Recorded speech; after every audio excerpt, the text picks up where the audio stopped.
Hi, welcome to Sofa Sangria Music. My name is Sophia San Giorgio, and I'm studying music education at NYU. I want to eventually teach in a school, but I've always been an advocate for making music education accessible, so I decided to start making educational videos on this channel. So grab a seat on your couch, a sofa, if you will, grab a drink, and lay back and enjoy my first video. Today we'll be discussing the instance of harmonic ambiguity in the song Zanzibar by Billy Joel. The song was originally released on Billy Joel's sixth album, 52nd Street. The song is very reminiscent of your typical jazz standard, though according to his Wikipedia page, Billy Joel is known for writing rock, pop, soft rock, and pop rock.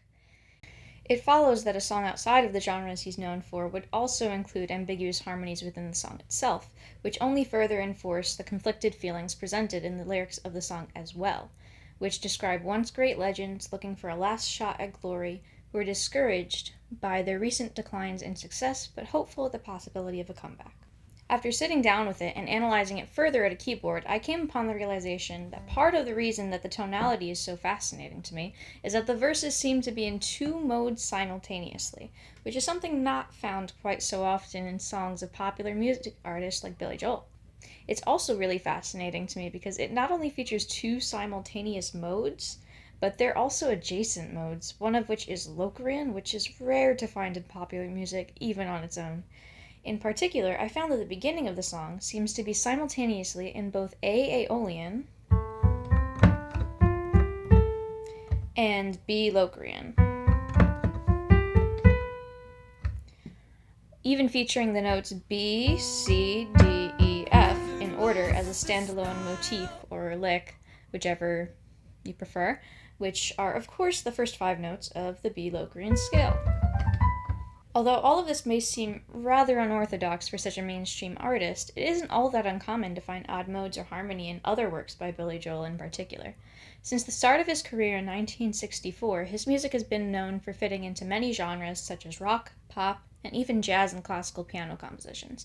The controversy of the genres of his works runs so deep that he even wrote a song entitled "It's Still Rock and Roll to Me," partially in response to these arguments. In addition to multimodality, the concept of harmonic ambiguity is also solidified in the chordal accompaniment of the verse. While A minor sus2 makes perfect sense in the context of A Aeolian, F7 would need some seriously deep analysis to be justified in the key of A minor. Kind of clashes. However, if we take this F7 into the context of B Locrian, where F would be the dominant scale degree, it makes a lot more sense, even though it's still a little bit crunchy.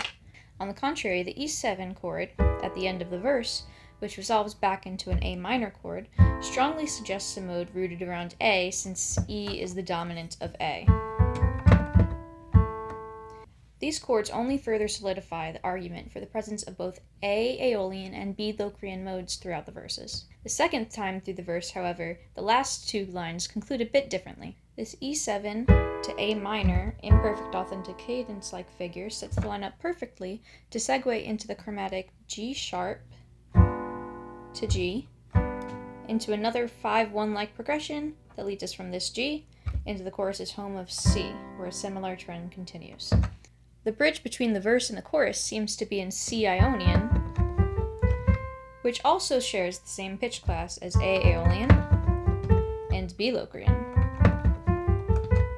However, later on in the chorus, it modulates to feature a new pitch class, including the pitches within E flat Ionian,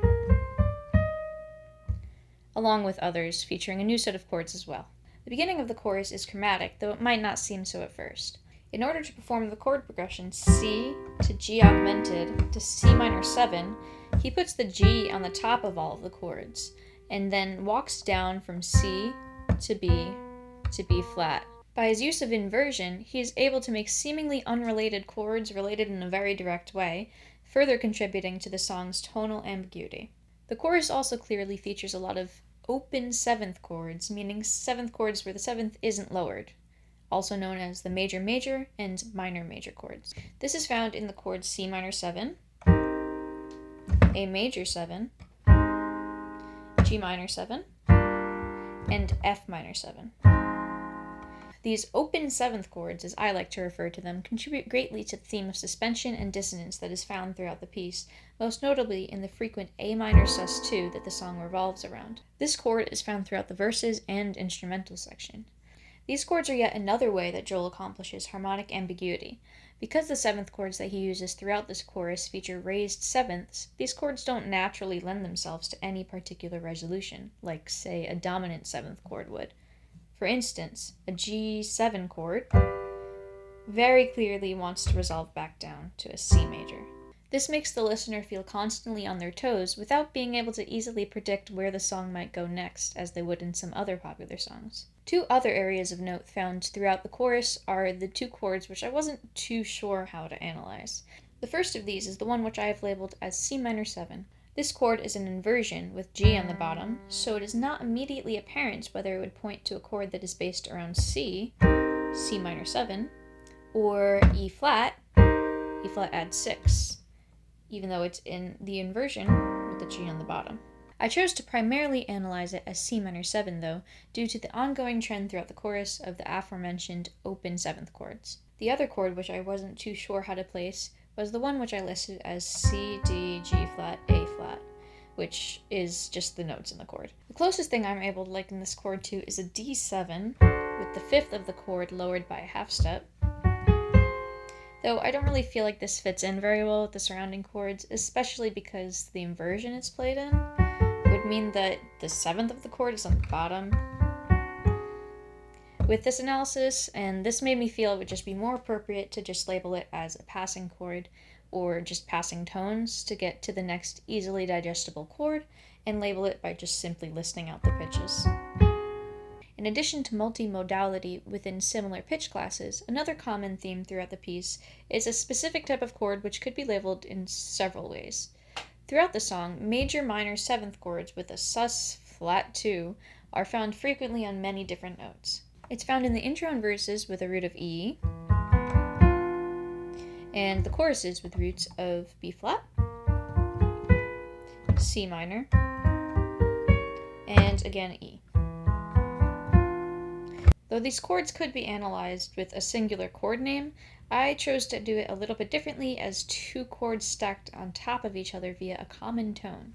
For instance, the E7 sus flat 2 found in the beginning of the song could be reinterpreted as an E major chord with a B diminished chord stacked on top using the B natural as a common tone, which would end up sounding like this.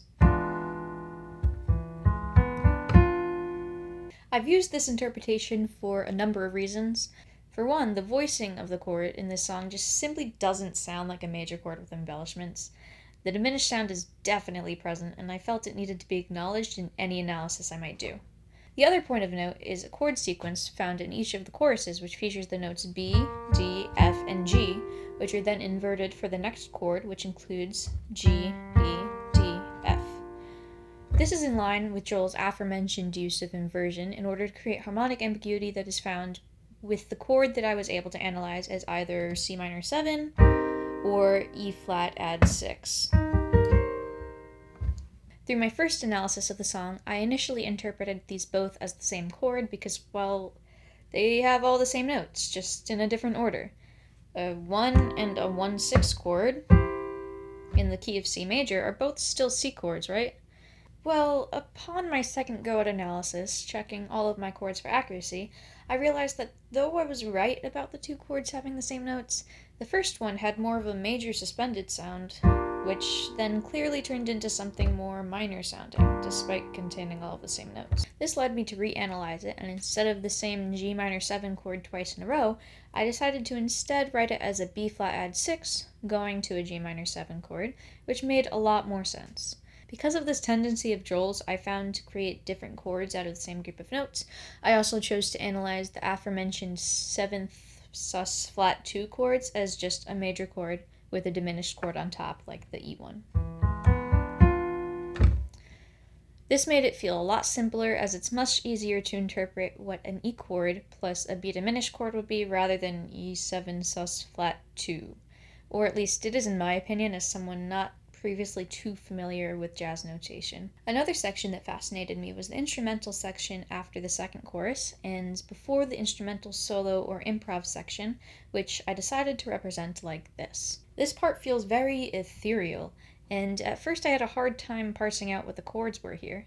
For example, I initially analyzed the first chord, which contains C, D, E, G, A, as a C sus2 add 6, which is right, but unnecessarily complicated.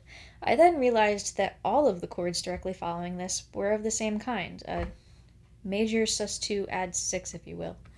This led me to search for another explanation, which I found to be chordal harmony. Under this new analysis, this section features chords of 5 notes each, all built on fourths up from their respective roots, except the chords are condensed into smaller clusters, which is why I didn't initially see the chordal harmony. The chords are successive fourths built on E, F sharp, E sharp, G, then repeating the ones built off of E and E sharp, then using the C sharp in the last one as a common tone for the next chord E diminished 7. After a brief descending chromatic sequence of B over D sharp to B minor, then A over C sharp to A minor, we again see two of the major plus diminished chords that I previously mentioned, B and F sharp diminished, and E and B diminished. Which brings us into a solo section that shares the same chords as the verses, then back to a final verse and chorus, all wrapped up with another jazz solo or improv section that fades out into nothing. The aforementioned A to B conflicting motif is also present during the trumpet solo directly following the first part of the instrumental break. The solo ends by resting on B and A for a nearly equal amounts of time, then resolving into a trill between the two, somewhat solidifying the idea of neither being the sole home of the piece. It is worth mentioning the message that the lyrics of Joel's song bring in as well, as they also give off a message of ambiguity and dissonance, which is likely the inspiration for their respective, somewhat ambiguous harmonies. The lyrics throughout the song feature allusions to the pop culture that was surrounding Joel in the 70s when he wrote this song. For instance, in the beginning, Joel describes the decline of boxer Muhammad Ali's career. Here he is essentially describing how Ali is fighting to stay afloat, but that despite his declining performance, he hasn't lost his style. This sort of push and pull between falling off the wagon but feeling like you have another chance is the same sort of ambiguity that is found throughout the song's harmony. The Zanzibar, in response to the decline of greats such as the aforementioned Ali or the allusion to baseball player Pete Rose in the third verse, is a place of refuge. It's a place for old glories, where people can get their final shot at victory with little left to lose. It's depicted as a grubby place, frequently referring to a waitress that works there as living in a shanty town, or a desolate, poor area, which only further proves how desperate these once greats are at another shot at success. Joel is consistently harping on ambiguity and conflicted feelings throughout the song's lyrics, which are further supported by his use of multimodal textures, inversions that are able to be analyzed as wholly new chords, and raised seventh chords which don't really easily lend themselves to resolution, among other things. These all help contribute to the overall message of the song portrayed through the lyrics of once greats making their final desperate grab at a comeback to their previous victories, hoping for one last glimmer of success as their former glory dies out. Thanks for watching. I hope you enjoyed my first video. If you liked it, subscribe, hit the like button, and I'll see you next time.